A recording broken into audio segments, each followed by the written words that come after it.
یہ دو آیات توبہ کا جو اسلام کا فلسفہ ہے اس کو بیان کرتی ہیں. ایک توبہ وہ ہے جو پبلک کے اندر مشہور ہے، خالی توبہ، استغفار کی تسبیحیں پڑھنا، استغفر اللہ پڑھ کے پھر وہی کام کرنا. اور ایک توبہ وہ ہے جو اللہ اپنے بندوں سے ڈیمانڈ کرتا ہے. اب دیکھیں سٹارٹ ہی کیسے ہو رہا ہے، کیسے الفاظ کے اندر. یہ ہے کتابوں کا خدا. انما التوبۃ علی اللہ، ان لوگوں کی توبہ کا ذمہ اللہ نے اپنے اوپر لیا ہے، صرف ان لوگوں کی. یہ انما جو ہے نا اس کے ساتھ آتا ہے.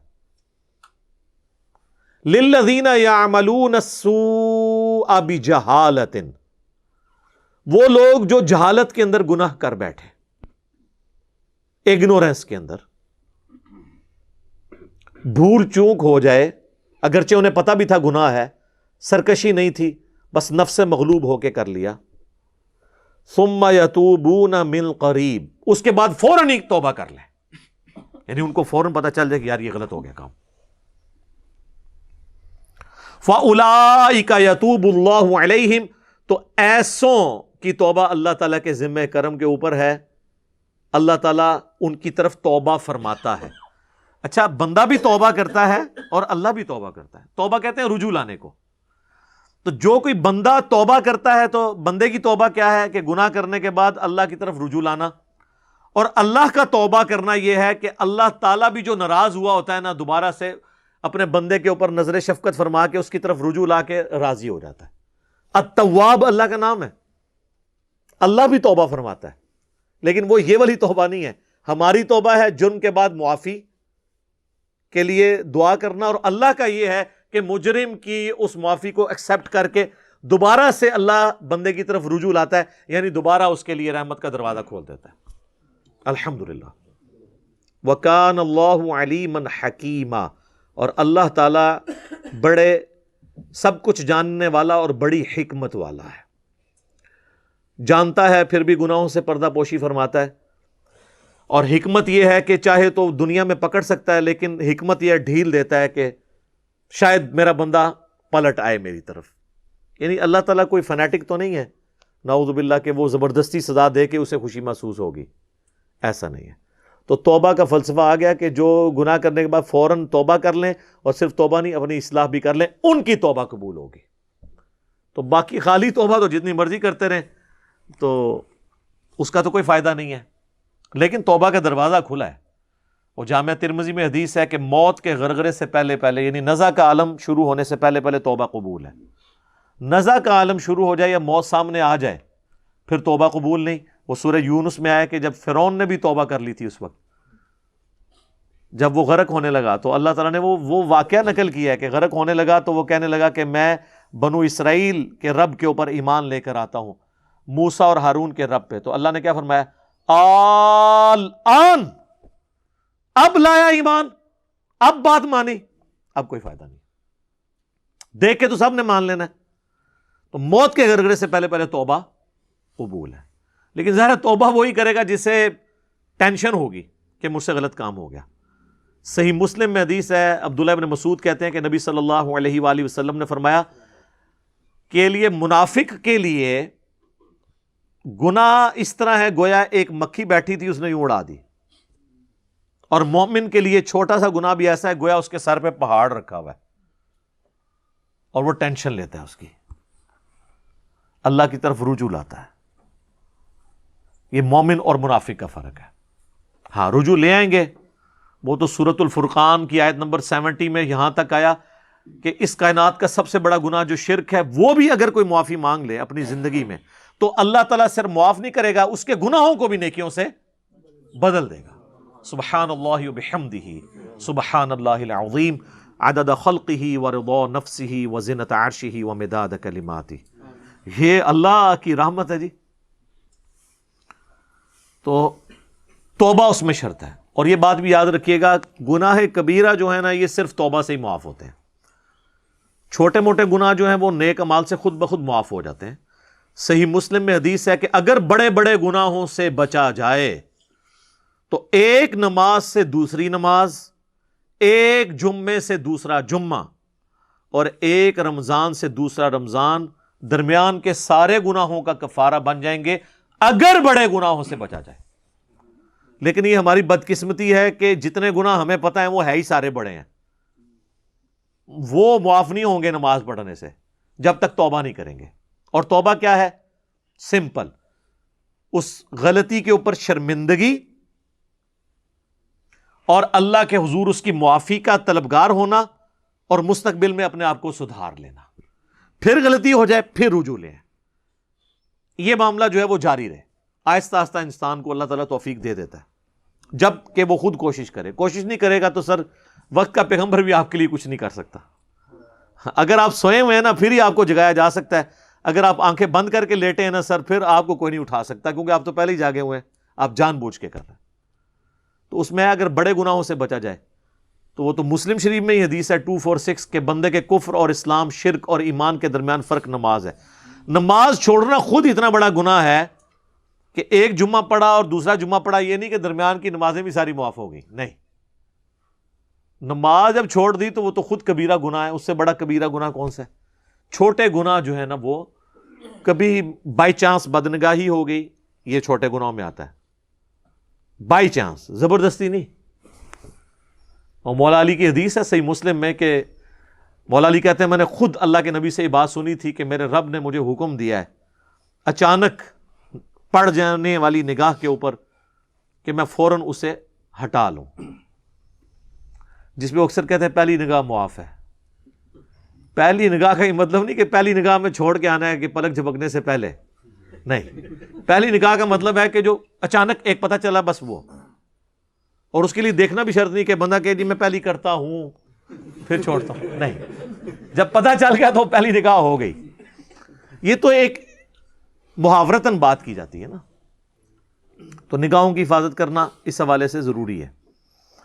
تو یہ اسلام کا فلسفہ ہے جی. توبہ کرنی ہے، اللہ کی طرف رجوع لانا ہے، اپنی اصلاح کرنی ہے، پھر اللہ بھی رجوع لے آئے گا. اور اللہ کیسی رجوع لے کے آئے گا؟ بخاری اور مسلم دونوں میں حدیث ہے. مسلم میں ذرا تفصیل کے ساتھ ہے. مشکات کی دوسری جلد میں اللہ کی رحمت والے چیپٹر میں آپ کو یہ حدیث مل جائے گی.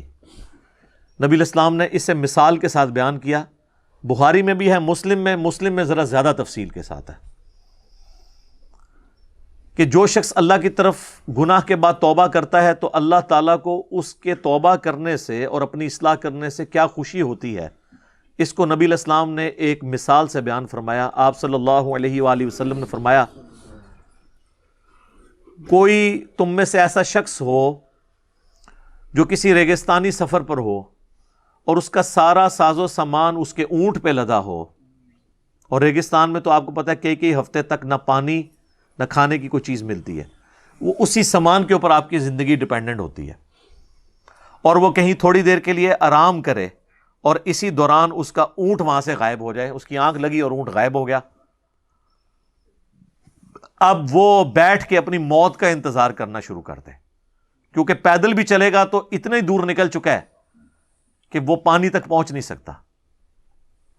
پھر اچانک سے اس کا اونٹ ساز و سامان والا واپس آ جائے تو اسے کتنی خوشی ہوگی؟ وہ اتنی خوشی ہوگی جتنا ایک بندہ مردہ زندہ ہو جائے یا لا علاج بیماری سے بندہ ریکور کر جائے.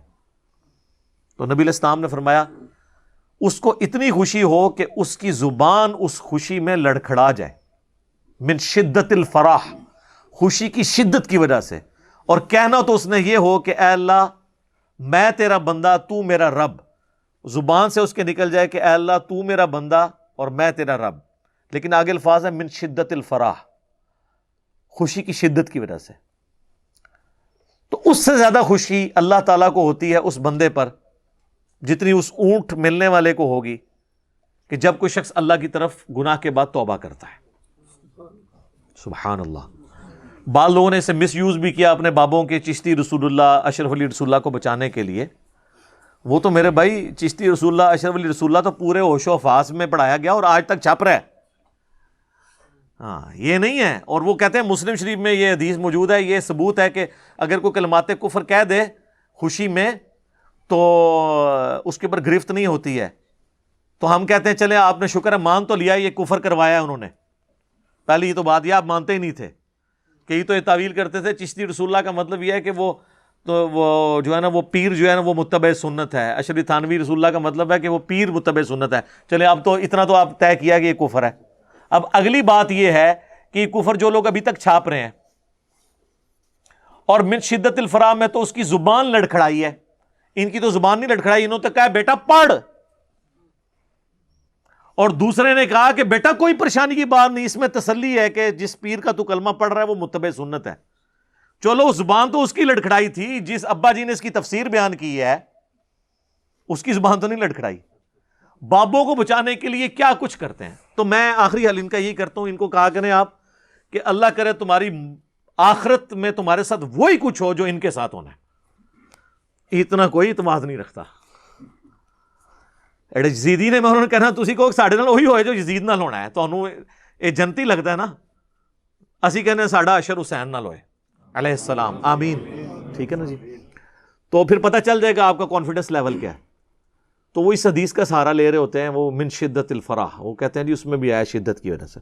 اگرچہ میں نے اس کے اوپر علیحدہ سے ڈسکشنز کی ہوئی ہیں, میں ویسے چونکہ اب اس کے ساتھ کو ریلیٹڈ چیزیں ہیں اس لیے بیان کرنا ضروری ہو جاتا ہے. توبہ کے اعتبار سے یہ حدیث تو یعنی ایک بہت بڑی حدیث ہے, اور توبہ ویسے بھی آپ نے کرنی ہے. بخاری مسلم میں حدیث ہے, نبی علیہ السلام نے فرمایا کہ بے شک میں بھی اپنے رب سے 70 سے زیادہ دفعہ روزانہ استغفار کرتا ہوں. نبی علیہ السلام کس لیے کرتے تھے استغفار؟ تاکہ امت کی ترغیب ہو. یہ نہیں ہے کہ کسی نے گناہ کرنا ہے تو اس نے استغفار کرنا ہے, اس کے بغیر بھی اللہ کی طرف رجوع لانا ہے. بعض اوقات انسان کو آئیڈیا نہیں ہوتا کہ انسان کوئی گناہ کر رہا ہے. صحیح مسلم میں حدیث ہے جو ہم نے فرض نماز کے بعد والا جو ہمارا یہ گرین کارڈ ہے اس کے اندر ہم نے وہ دعا ڈالی ہوئی ہے, اور اس حدیث کے راوی جو ہیں وہ مولا علی ہیں رضی اللہ تعالیٰ عنہ, کہ نبی صلی اللہ علیہ وآلہ وسلم جو ہیں وہ فرض نماز کے بعد دعا کیا کرتے تھے. یہ مسلم میں حدیث ہے 1813, اللہم اغفر لی ما قدمت وما اخرت وما اسررت وما اعلنت وما اسرفت وما انت اعلم به منی انت المقدم وانت المؤخر لا الہ الا انت. یعنی تجھے ہی پتہ ہے, کئی گناہوں کو تو مجھے پتہ بھی نہیں ہے, وہ بھی میرے گناہ معاف کر دیں, انجانے میں بھی ہو جاتے ہیں. تو توبہ والا معاملہ تو میرے بھائی کریٹیکل ہے, یہ تو ہر شخص کو ضرورت ہے. حتیٰ کہ اس کا کلائمیکس وہ حدیث ہے جو بخاری اور مسلم دونوں میں ہے. اللہ کے محبوب صلی اللہ علیہ وآلہ وسلم نے فرمایا کوئی شخص بھی محض اپنے اعمال کی بنیاد پہ جنت میں داخل نہیں ہوگا. صحابہ نے جرأت کر کے عرض کی کہ اللہ کے نبی آپ بھی؟ فرمایا ہاں میں بھی, جب تک میرے رب کی رحمت مجھے ڈھانپ نہ لے میں بھی محض اعمال کی بنیاد پہ جنت میں نہیں جاؤں گا. تو سر باقی کس کھاتے میں؟ تو توبہ, استغفار, رحمت کی دعا کرنا یہ ہر ٹائم متوجہ رہنا چاہیے.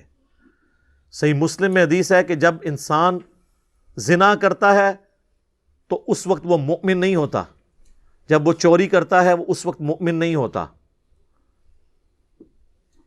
اسی طریقے سے اور آپ نے کبیرہ گناہ گنوائے, اور پھر الفاظ ہیں کہ اس کے اندر سے ایمان نکل کے اس کے سر پہ منڈلانا شروع کر دیتا ہے, حتیٰ کہ جب وہ اللہ کی طرف رجوع آتا ہے تو پھر ایمان اس کے اندر واپس آتا ہے. بڑا خطرناک معاملہ ہے. استغفر اللہ الذی لا الہ الا ہو الحی القیوم واتوب الیہ من کل ذنب واتوب الیہ.